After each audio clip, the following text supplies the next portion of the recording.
वितान पाठ 1 पाठ पर आधारित अब हम लोग प्रश्नोत्तर करेंगे।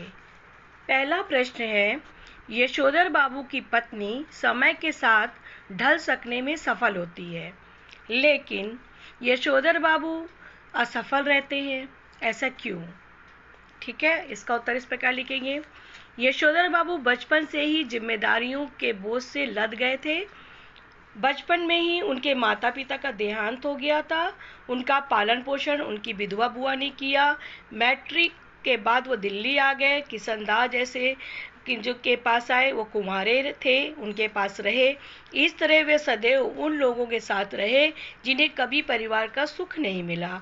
वे सदैव पुराने लोगों के साथ रहे, पले बढ़े, अतः उन परंपराओं को छोड़कर वो आगे नहीं बढ़ सकते थे। उन पर किशनदास के सिद्धांतों का बहुत गहरा प्रभाव पड़ा था।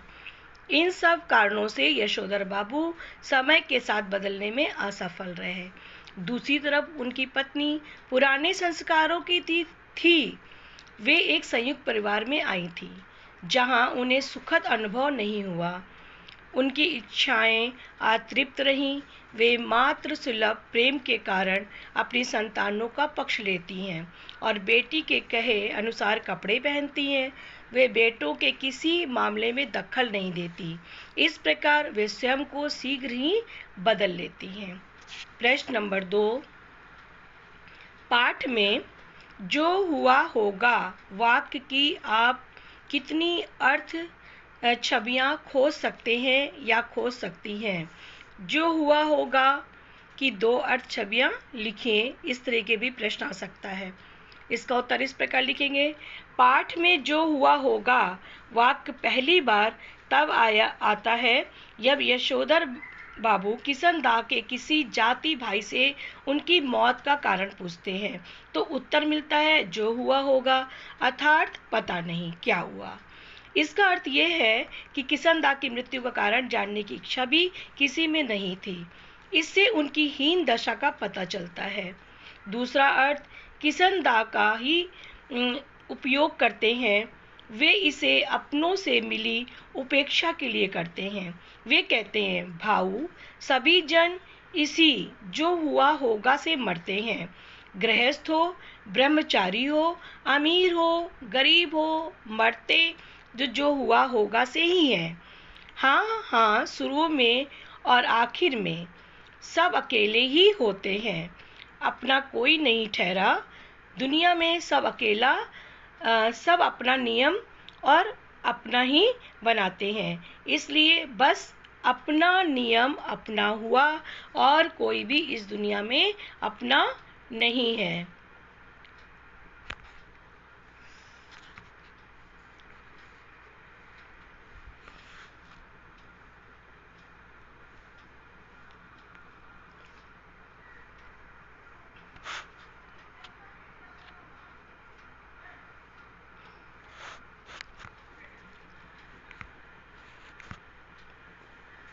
प्रश्न नंबर 3, समहाउ इम्प्रॉपर वाक्यांश का प्रयोग यशोधर बाबू लगभग हर वाक्य के प्रारंभ में तकिया कलाम की तरह करते हैं। इस वाक्यांश का उनके व्यक्तित्व और कहानी के कथ्य से क्या संबंध बनता है, इसको बताना है। ठीक है, इसको इस प्रकार लिखेंगे। यशोधर बाबू समहाउ इम्प्रॉपर वाक्यांश का प्रयोग करते हैं। तो ये उनका तकिया कलाम की तरह वो प्रयोग करते हैं। जब कुछ अनुचित लगता है तब अचानक ये वाक्य वो कहते हैं। ये वाक्यांश अपूर्णता का द्योतक है। वे पुरानी पीढ़ी के हैं और नए परिवेश में उन्हें कई कमियां नजर आती हैं। वे नए के साथ तालमेल नहीं बिठा पाते हैं। ये वाक्यांश उनके असंतुलन एवं असहज व्यक्तित्व को अर्थ प्रदान करता है।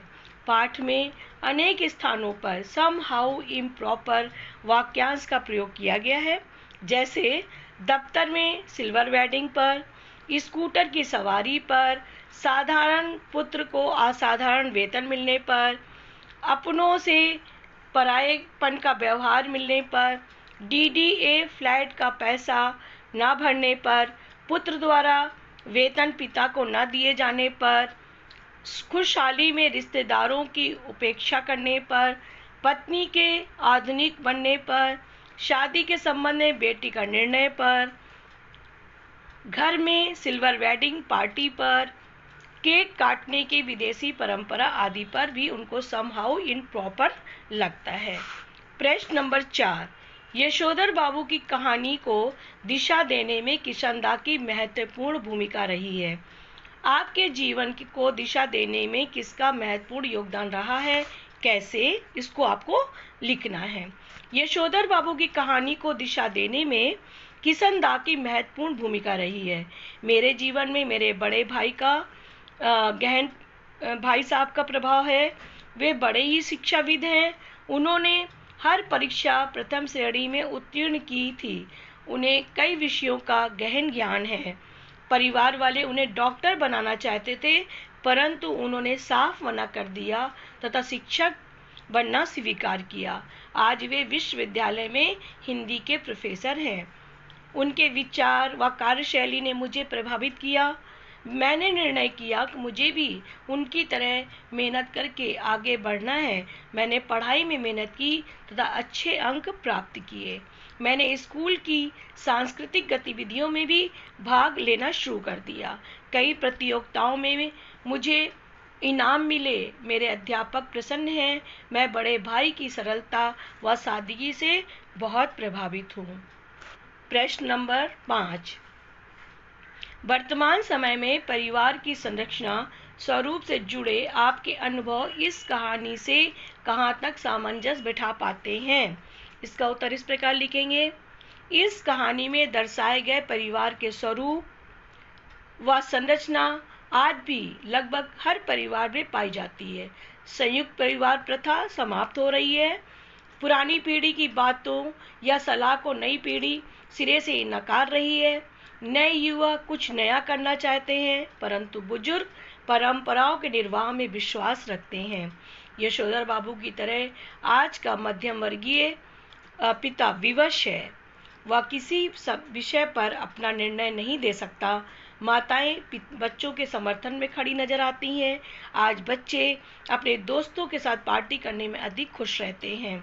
वे आधुनिक जीवन शैली को ही सब कुछ मानते हैं।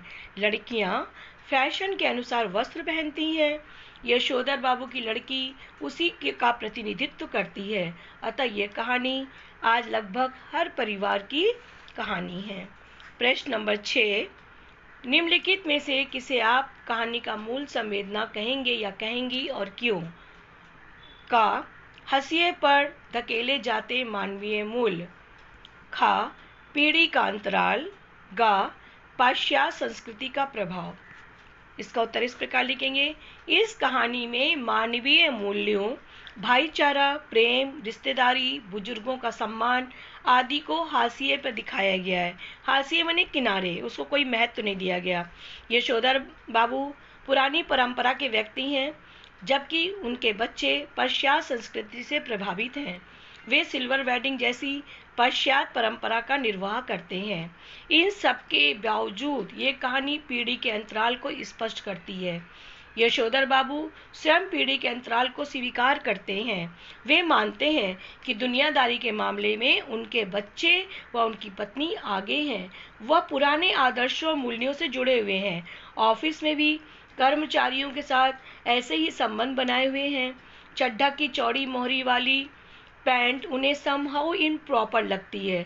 उन्हें अपनी बीवी बच्चों के रहन सहन भी अनुपयुक्त जान पड़ते हैं। वे जिन सामाजिक मूल्यों को बचाना चाहते हैं, वे नई पीढ़ी उनका पुनजोर विरोध करती है। नई पीढ़ी पुरानी सादगी को फटीचरी मानती है।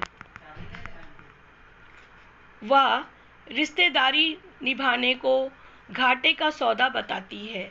इन्हीं सब मूल्यों से प्रभावित होकर यशोधर बाबू के बच्चे पिता के लिए नया गाउन लाते हैं, ताकि फटे पुलोवर से उन्हें शर्मिंदगी ना उठानी पड़े।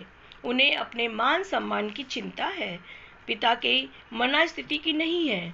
अतः ये कहानी पीढ़ी के अंतराल की कहानी है और यही कहती कहानी की मूल संवेदना है।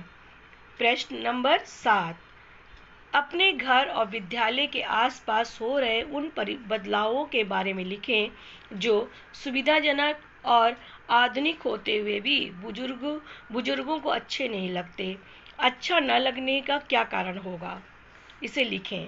इसका उत्तर इस प्रकार लिखेंगे। हमारे घर व विद्यालय के आसपास निम्नलिखित बदलाव हो रहे हैं जिन्हें बुजुर्ग पसंद नहीं करते। पहला, युवाओं द्वारा मोबाइल का प्रयोग करना। युवाओं द्वारा पैदल न चलकर तीव्र गति से चलाते हुए मोटरसाइकिल या स्कूटर का प्रयोग करना। लड़कियों द्वारा जीन्स व शर्ट पहनना। लड़के लड़कियों का दोस्ती करना व पार्क में घूमना। खड़े होकर भोजन करना। तेज आवाज में संगीत सुनना। बुजुर्ग पीढ़ी इन सभी परिवर्तनों का विरोध करती है। उन्हें लगता है कि यह हमारी संस्कृति के खिलाफ है। कुछ सुविधाओं को वे स्वास्थ्य की दृष्टि से खराब मानते हैं तो कुछ उनकी परंपरा को खत्म कर रहे हैं। महिलाओं व लड़कियों को अपनी सभ्यता व संस्कृति के अनुसार आचरण करना चाहिए, ऐसा उनका मानना है। प्रश्न नंबर 8, यशोधर बाबू के बारे में आपकी क्या धारणा बनती है? दिए गए 3 कथनों में से आप जिसके समर्थन में हैं, अपने अनुभवों और सोच के आधार पर उसके लिए तर्क दीजिए।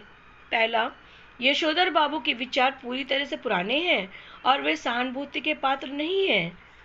खा, यशोधर बाबू में एक तरह का द्वंद्व है जिसके कारण नया उन्हें कभी कभी खींचता है तो वह पुराना छोड़ना नहीं चाहते, इसीलिए उन्हें सहानुभूति के साथ देखने की जरूरत है। गा, यशोधर बाबू को एक आदर्श व्यक्तित्व है और नई पीढ़ी द्वारा उनके विचारों का अपनाना ही उचित है। इसका उत्तर इस प्रकार लिखेंगे। प्रस्तुत कथा में यशोधर बाबू में एक तरह का द्वंद्व है जिसके कारण नया उन्हें कभी कभी खींचता तो है पर वो पुराना छोड़ता नहीं है। पुरानी चीजें वो छोड़ नहीं पाते, इसलिए उन्हें सहानुभूति के साथ देखने की जरूरत है। ये बातें कहानी पढ़ने के बाद यशोधर बाबू पर पूर्णतः लागू होती है। वे पुरानी सोच के व्यक्ति हैं। समाज को वे अपने मूल्यों के हिसाब से चलाना चाहते हैं। वे अपने बच्चों की तरक्की से खुश हैं।